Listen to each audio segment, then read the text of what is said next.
Okay, today is chapter 4, as you know, it's about international business, or the title of the chapter is Business in a Global Economy. Let's see what we're going to learn. So what is globalization? What does it mean when parts of the world becomes more global? Different parts of the world start working together. That's globalization, right? It's the movement towards an interconnected and interdependent world economy. You know, years ago, economies were kind of silos. There was economy at this part of the world, another part of the world had their own economy, and then there was a kind of an area here that had their own economy. They weren't really working with each other, right? But with the trend of globalization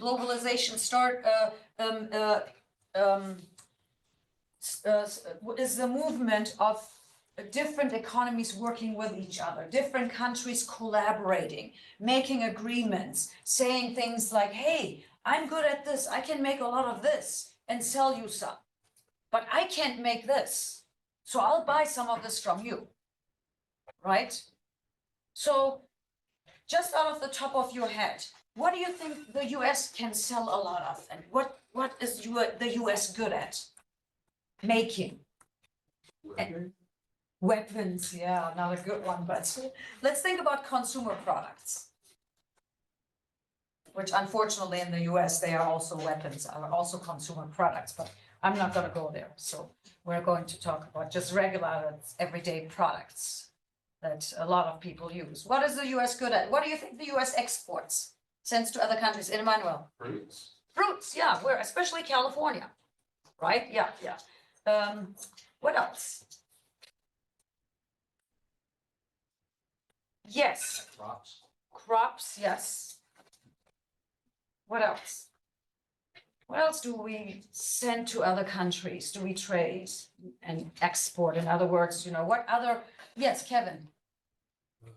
I think that the US is trying to provide security for the country. Like,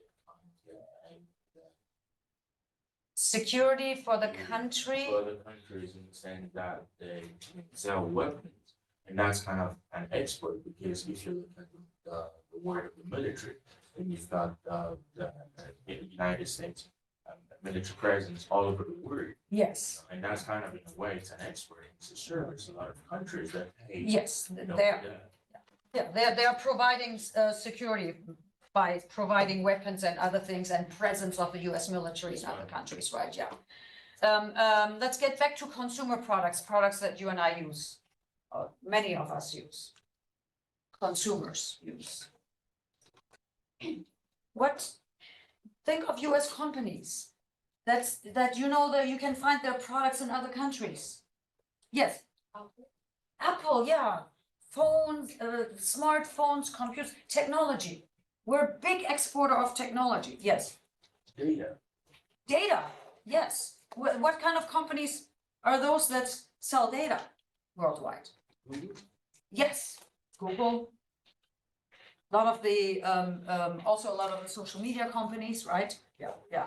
And they also enable, they either sell the data or they also enable companies overseas to collect data from their customers or potential customers, right? Yeah. Yeah, what else? What else do we export of? Yes, Sam. Clothes, yeah. Yeah, lots of clothes. Yeah, what are some of the brands that you might find in other countries? Stores, you know, a lot of you have been in other countries or are from other countries. What kind of stores do you see that are American stores and retail clothing? Yes, sorry. I think H&M. H&M? Is H&M a US company? It's not a US company. I think they're Swedish, maybe some Scandinavian. They're not, but that goes the other way, right? But US company. Levi's. Yes, very good. Levi's. Yeah, very popular in a lot of different parts of the world. That's you know, the reason why the US is able to do that, because of the globalization movement that has been going on for several decades, right? And it's, the world is becoming more and more interconnected. What products do you see that are coming into this country from other countries? And which countries are they from? Basically, what products are we importing? Yes, cars, yes. What kind of cars, for example? Toyota from Japan, right? Big. You will drive any street in the United States, especially in California, you'll see within a minute you see a Toyota, right? What else do we import?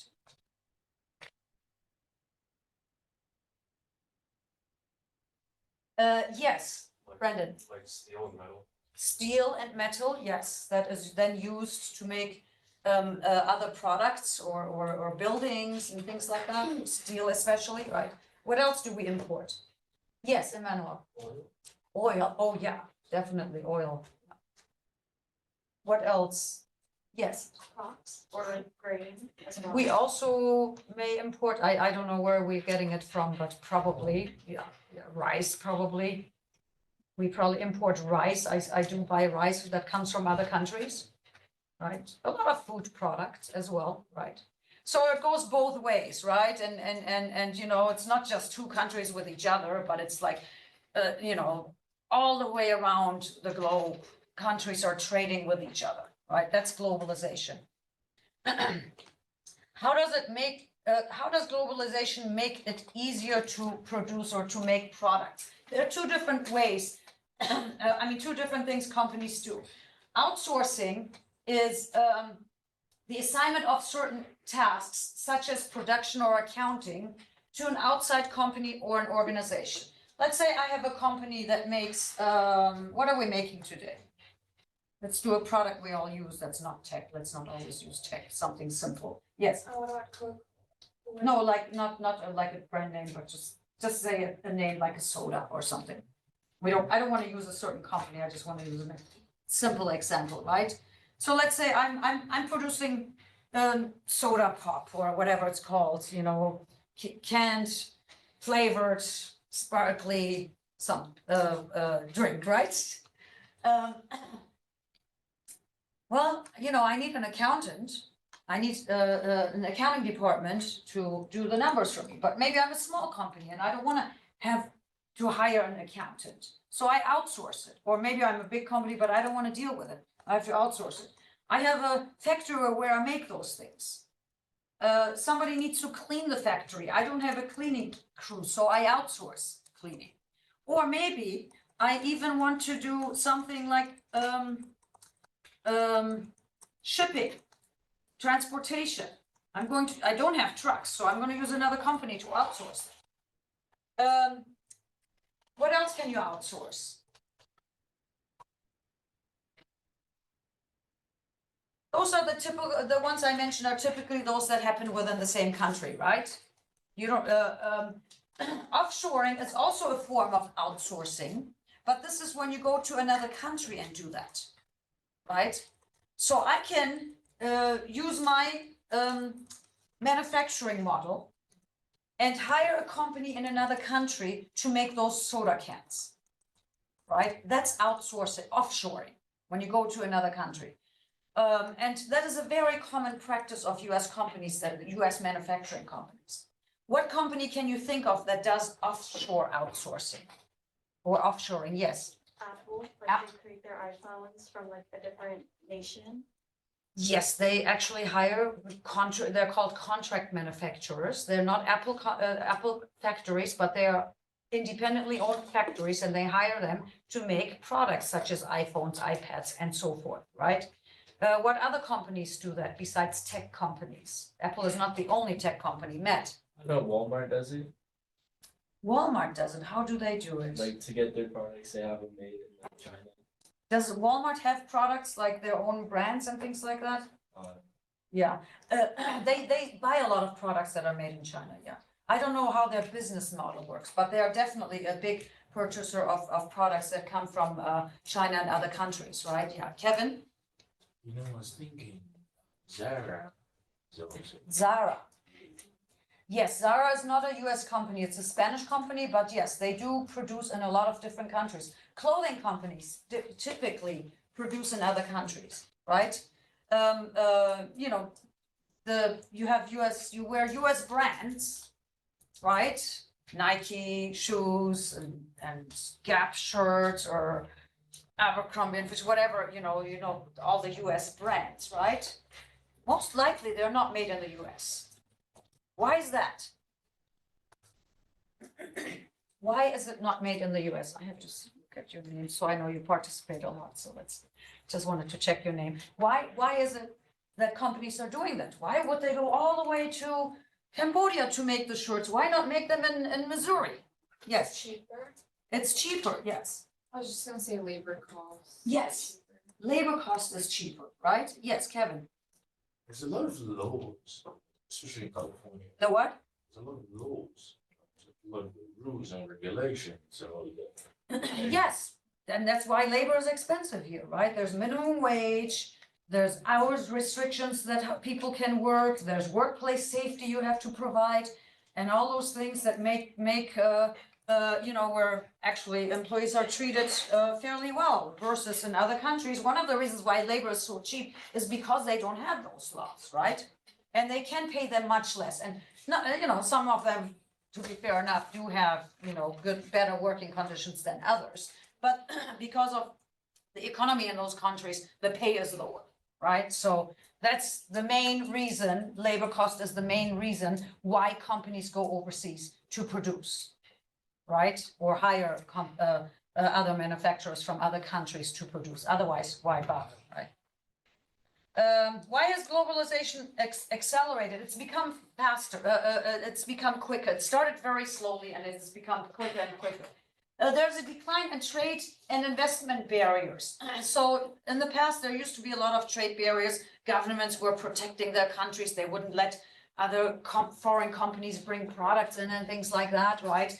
But that has declined. Technology innovation has helped globalization. I think this is a major part of it. Because of technology, it is these three components have become very, very have been simplified and accessible. There's the matter of accessibility and speed. Communication is instant now, right? You can send so much information anywhere to in the world that has internet access, right? Large amounts of information, very inexpensively and very quickly, right? And it's available to, if you're selling consumer products, you can, to other parts of the world. Now, consumers in the other part of the world can access that information about your company and your products, things like that. Making business deals with other companies, with your resellers, with the department stores you might want to sell your products and things like that. Transportation has been simplified, more infrastructure all around the world, right? There are still, of course, a lot of parts of the world that don't have a proper infrastructure where it's hard to get to physically, right? They don't have great roads. The technology isn't as advanced as in other parts of the world, but overall, it has improved tremendously over the globe. Information technology, of course, it's kind of built into these, right? All the IT stuff, all the innovations, all the hardware, software, Moore's Law. Have you ever heard of Moore's Law? Not part of this chapter, but Moore's Law is something like, I think every 18 months, the capacity and speed of technology doubles. And then, there were 18 months ago, what was the computer like? What's a computer like today versus 18 months ago? The capability in the computer is more than double, right? If you ever have time, go to the Mountain View Computer Museum. Has anybody ever been there? Very, very interesting, how the first computers and how computing started and all that stuff. But all that information technology has, of course, made it easier for countries to communicate with each other and do business with each other. Global business trends, there's a growing role for developing nations. What are developing nations quickly? Yes. Countries that don't meet certain parameters in terms of infrastructure development within their borders. countries like a lot of African countries, South American countries. yeah, South American countries, it just at the standard that a lot of the, so it's the whole North versus South. The typical rule is that a lot of the Southern Hemisphere is developing, and the North is developing. Yes, well said. So the countries that are still developing, that are catching up with the developed countries. An example, developed countries are countries like the US, Canada, European countries, right, Western Hemisphere, yeah. And well, look, you have developing countries in the Western Hemisphere as well, of course, right? But the majority is developed, and some other countries that are developing countries, example, South Africa is a developing country, and some, you know, really all around the globe, right? So, and they have become more important because they have a lot of resources and they're doing that, right? Increase in non-US foreign direct investment. So, you know, you have not only US companies investing, but other companies from other countries are investing. Rise in multinational enterprises. What is a multinational enterprise?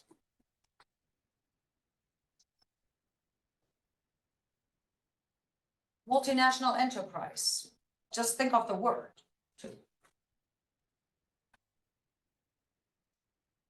Another term to say it, another word to use to, yes, Aaron. It's just an organization that has operations in multiple locations across the globe.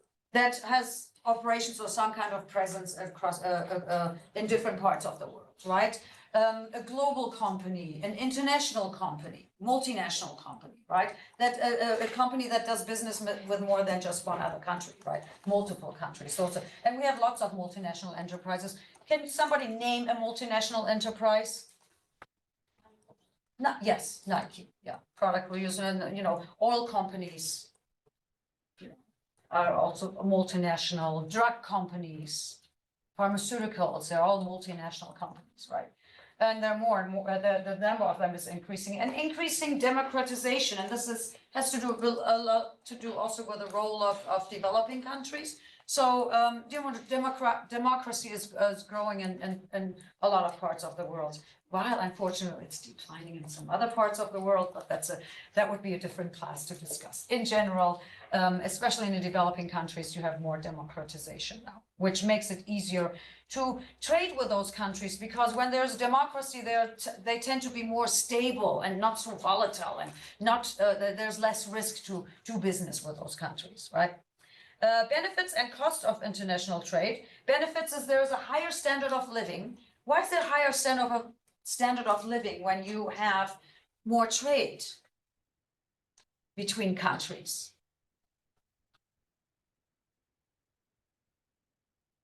Think about that. Why is that, and why is that?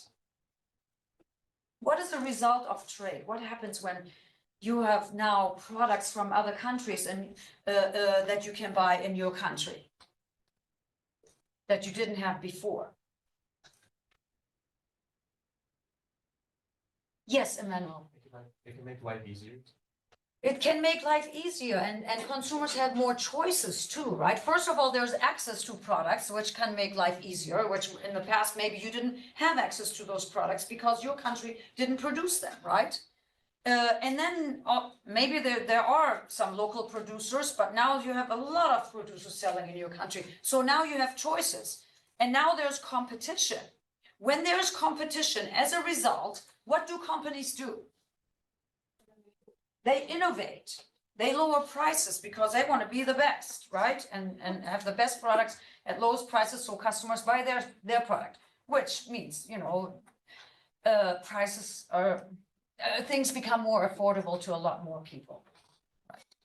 The cost of doing of international trade is the threat to domestic businesses and their workers. Maybe you did have a company that made cars, for example, right?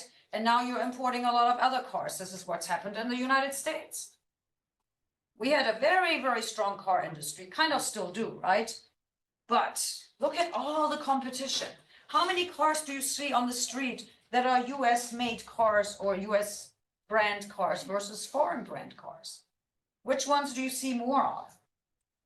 Foreign cars, right? Yeah. So our car industry took a hit because of all the cars we're importing. But we're also exporting things, right? So it goes both ways.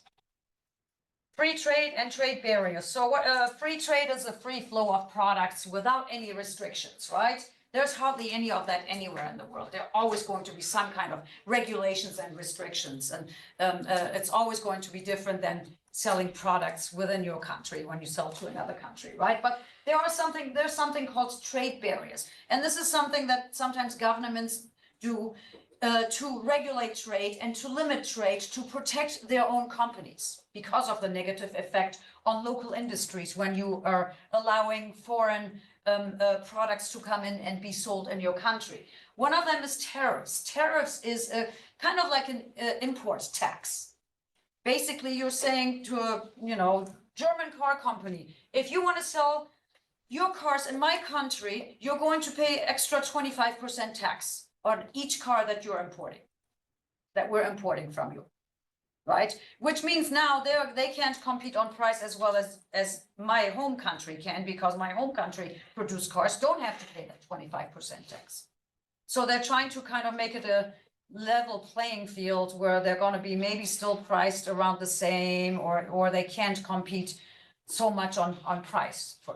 That's usually the main purpose of having tariffs. So to protect your local production, right? Subsidies, it takes it even a step further. Subsidies is when a government gives participants of certain industries money just so they can continue existing. Because if they didn't get those subsidies from the government, they would go out of business. Does anybody know in the United States which industry receives subsidies from the government? That might not exist if it didn't receive subsidies. But that's very important for the US economy. Yes. Infrastructure. Oh, like utilities and things like that? Yeah, I'm not sure. It's possible. Yes, it's possible. I don't know if PG&E does. They're highly profitable, right? But maybe in some other areas, right? Yeah. The one I'm thinking of is farming. Certain farmers of certain products receive subsidies from the government. I think corn, probably, right? Very important. So anyway, quotas is when a government says we are only allowing X amount of these products to be imported into this country over a certain period.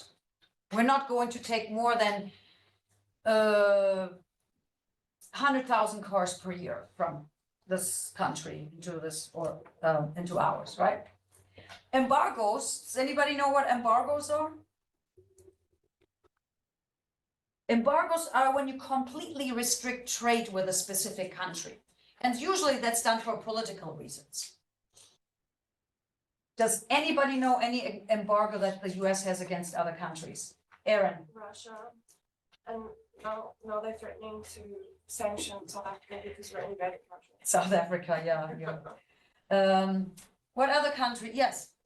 Cuba, yeah, historically, for a long time, right? We don't do business with Cuba, no matter what, right? It's actually illegal, right? If you import products from Cuba, you're, in legal trouble, right? What other country?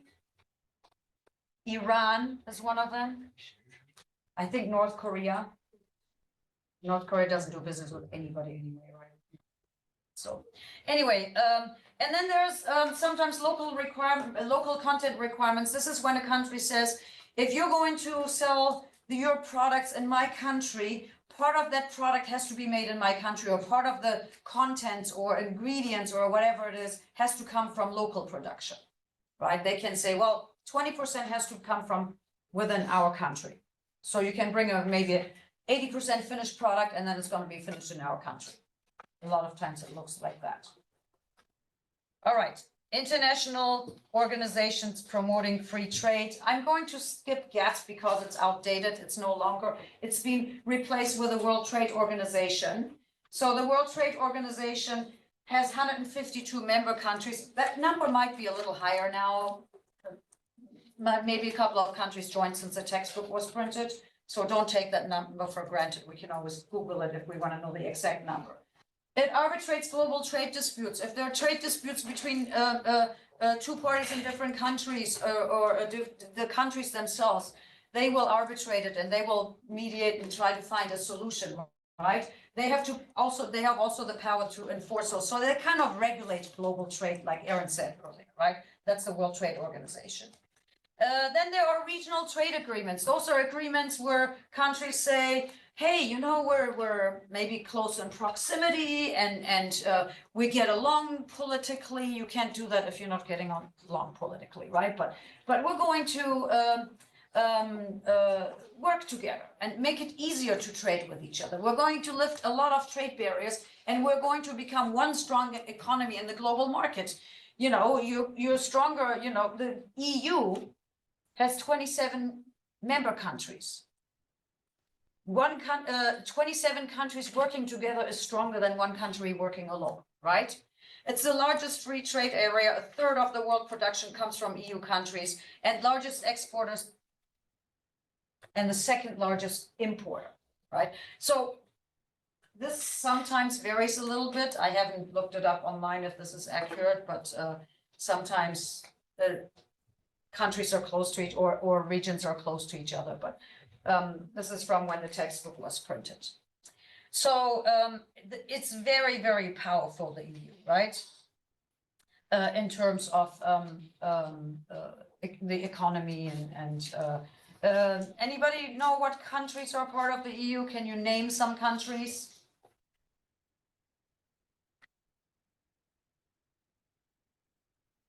Go ahead, France, yes. Germany, Italy, Spain, Greece, Poland.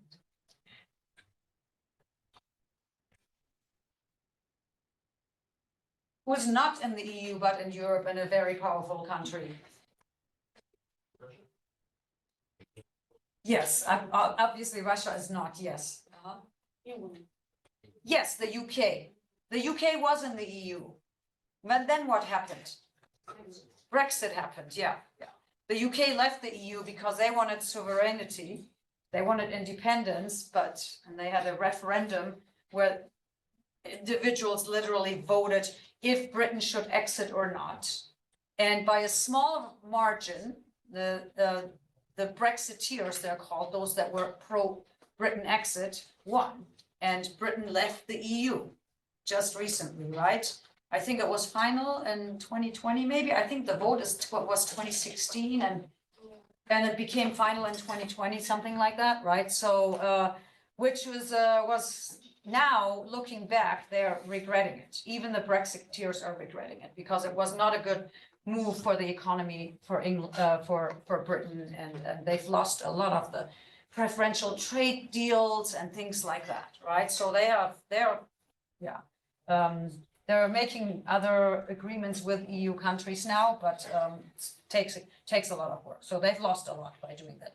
Anyway, next is the North American Free Trade Agreement, which is no longer called that, right? It's an agreement between US, Mexico, and Canada, which was established in '94. Since '94, they quadrupled trade between those countries. So there's 4 times as much trade between those countries since that agreement was formed. In 2020, it was, or maybe I thought it was 2016. 2020, during the Trump administration, it was reformed to be the USMCA, United States, Mexico, Canada agreement. Still very similar to NAFTA. You know, some things were changed a little bit, but yeah. Any questions so far about anything? Okay. Other regional free trade agreements, there are lots of other ones, very powerful ones too. There's a Mercosur, which is Brazil, Argentina, Paraguay, Uruguay, right? Latin American parts of the world. ASEAN Association of Southeast Asian nations, countries belonging to that, Indonesia, Malaysia, Philippines, Singapore, Thailand, Brunei, Vietnam, Laos, Myanmar, and Cambodia. There's also the APEC, Asia Pacific Economic Cooperation. It has 21 member countries, including Japan, USA, and China. That's a very large one as well. And there are a lot of other ones. If you look up a country, you can Google any country name and see what kind of trade agreements they belong to. There are multiple others, yeah. We're gonna change the topic into strategies of international business, right? There are different types of international businesses. There's a global business. This is what you're gonna do with your product, right? You have a product, let's say you have a product, jeans. Let's take jeans, right? Probably everybody in this room has a pair of jeans, right? Or more. But we're all very familiar with that product. So what can you do? If you have a global strategy, you're going to have a standardized product. It's very standardized. There's only so much you can do with jeans. It's gotta have 2 legs. It's gotta be a certain material. There are only so many colors, usually black, grayish, white, blue, of course, the blue one. There are different shades of blue, but there's not so much you can do different with jeans, right? Maybe the cut and things like that and sizes, but other than that, it's pretty standard. Oh, actually, a better standardized product is the one we mentioned earlier about the soda can, right? Maybe that one would be pretty standard. Coca-Cola, all around the world is pretty standard, right? Yeah. But anyway, multi-domestic strategy is custom products to meet unique local needs. This is, so the first one, you really just compete on price, like soda cans, you compete on price, right? Let's take the jeans for the multi-domestic strategy, right? Custom products to meet unique local needs. Now you might want to change a little bit about the jeans you're selling based on the region you're selling them. Erin. Coca-Cola has actually immensely interesting business model. For all the countries they're set up, there's different taste preferences. So for instance, I don't know if you've ever had Coke, Mexican Coke, you know that it's a much Yes. nicer taste. It's because they use cane sugar. Here they use corn sugar. Yes. Some countries like it fizzier. So wherever they bottle and plant it, they've done it standardized to what the country's preferences are. Yeah, they do vary. You know, Coca-Cola does have some varying, and also some varying ingredients based on local requirements and local laws and things like that, right? Yeah. But the corn syrup and the sugar is the main difference, right? Yeah. But anyway, getting back to multi-domestic strategy and selling jeans, denim, right?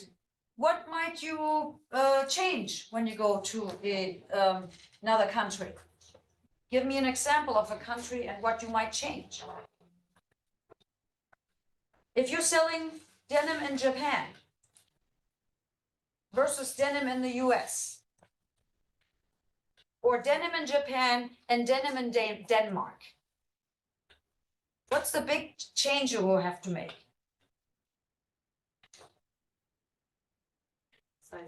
Size. Yes, people wear different sizes in different parts of the world, right? I purposely said Denmark and not US because US has a variety of all, right? Because we are so, we are very, very diverse. We're a very diverse society in the United States. Denmark is not, very homogeneous. And so is Japan, right? So very, very common sizes versus in the US, right? Yeah. So price considerations tend to be secondary. Well, you know, when we talk about pricing, when we talk about when we discuss marketing and things like that, there are different price considerations we're not going to get into. But you know, first of all, you have to really adapt your product to the local market. That's very important, right?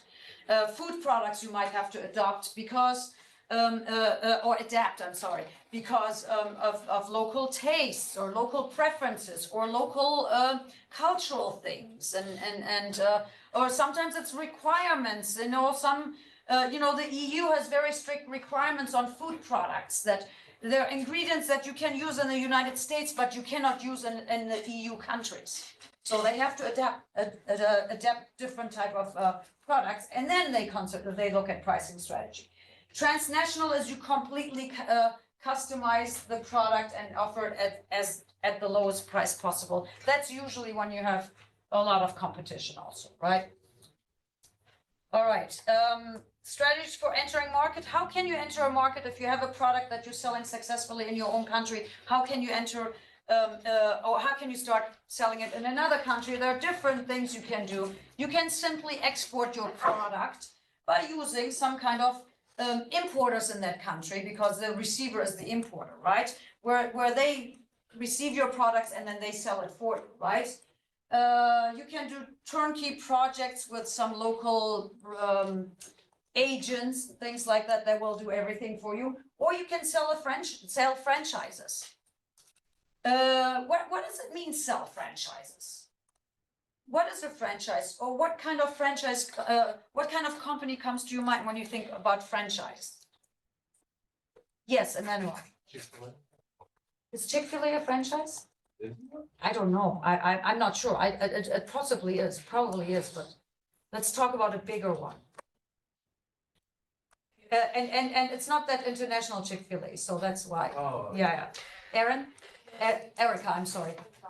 McDonald's, yeah, the biggest one, oldest one, right? And fast food, known worldwide. So rather than McDonald's going and corporation McDonald's does not own all the McDonald's locations. They're owned by individuals, right? That's one way to expand your business even within your country. Now you can do that in other countries. So somebody in, Belgium wants to own a fast food restaurant, and they decide they want to own a McDonald's because everybody already knows McDonald's, and then, they don't have to worry about marketing, and they don't even have to worry about setting up operations and how am I going to do this? How am I going to do that? It's a prescribed model that McDonald's will give you. You can use your name, and all the marketing is done by McDonald's, and it's very standard products, although they do vary by country a little bit as well, right? And then they pay royalties to McDonald's, right? And that's one way for a company to expand globally, right? Or enter into licensing agreement, joint ventures, and other strategic alliances with other companies, right? That could then help you sell your products. Engage in contract manufacturing. This is when you do offshoring, right? Outsourcing to another country, or establish wholly owned subsidiaries. Or maybe you're going to start, you build a factory now somewhere else, right? And start your production there. Questions? All right. The role of exchange rates. So what does exchange rate mean? How many of you have ever been to another country? Several of you, right? What is the currency of the country called? What is the money called in that country? Name me the country and the money you use in that country. Erica. Japan, it's yen. And, huh? The euro. Yes, the European, by the way, the EU countries that belong to the European, with the exception of maybe 3 or 4, they all use the euro. They all have the same currency, right? Yeah. Sam. England used the pound. England uses the pound, right? Yes. And now let's have one more. Yes, Celeste. Mexico uses pesos. Mexico uses pesos, exactly. So what happens is $1 is not 1 pesos, $1 is not 1 yen, $1 is not 1 euro, although almost, right? Yeah. So there's an exchange rate, right? When you go to, what is it in pesos? Do you know the exchange rate right now? It went down a lot recently because Mexico started their own oil companies. I think it used to be 20 something, and right now it's at 16. Oh, that's good. That's good for Mexico. So $1 gets you 16 pesos, right? Yeah. In a grocery store, what does 16 pesos buy you? Like staple products, like can you buy a loaf of bread? Or how many pesos would a loaf of bread cost in Mexico? Does anybody know? Or maybe in Japan, how much in yen do you pay for a loaf of bread in Japan? 200. And what is the exchange rate? It's supposed to be 100 yen is maybe. Wait, $1 is how many? $1 is 100. Oh, $1 is 100. So it's been going down. Okay, so let's say 1 to 100, right? So that's easy math. So, and how much does a loaf of bread cost? Maybe 300 yen. Oh, so that's $3. expensive. Japan is expensive, right? Yeah, yeah. What about Mexico? Anybody know a loaf of bread in Mexico? Or any other country, a loaf of bread? Yes, Aaron. South Africa right now, $1 equals 19 and I think 2 cents. A loaf of bread when I left was $25, now it's 35 rand, now it's 25 rand, now it's 35 rand. So Now it's what? it's 35 rand. when I Okay, left. you have a big inflation problem. Yeah, we and do. yeah. So when I left, a Big Mac was 70 rand, it is now 120 rand. Yeah. So, so that's about what, $1.50 for a loaf or $2, close to Yeah. $2, yeah. How much do you pay for a loaf of bread here? Of course, there's variety, but let's say nice, good, fresh bread. Because I'm not talking about the packaged one and the sliced bread. I'm talking about a nice loaf of bread. $5, $6. Right? Yeah. Even the sliced ones, you probably pay $2 or $3, right? Which is the cheapest bread you can get, right? Yeah. So, you have to always think about, yeah, what does it cost me in dollars? How many dollars would I pay in that country, So that's, and the exchange rates change. They're not always the same, right? They fluctuate. Meaning, today it might be 1 to 100, tomorrow it might be 1 to only 95, right? So when you're selling products in another country, you're selling it in the local currency. And when the local currency value changes, the value of the money you make changes because for you, the US dollar amount matters, right? When you change it, let's say the value of the currency declines. Let's say you're selling to, I'm gonna give Turkey as an example. You're selling Levi's jeans in Turkey for, when you calculate the exchange rate, it comes to about $100 per pair, right? But now maybe the exchange rate declines by 10% in Turkey. So now that $100 all of a sudden is only worth $90 to you. So what do? Are you going to increase the price? Or are you going to take the cuts in your profit margins? It's kind of a juggle, right? If you increase the price, people might not be able to buy them anymore or not want to buy them anymore. But then you also don't want to cut too much into your profits, right? So it's always a juggling game. Last one, I'm gonna just go over this and then the rest you'll do it. Actually, this is one of the most important one. Cultural changes when you do global business is very, very significant, right? What is culture? Somebody tell me, what is culture?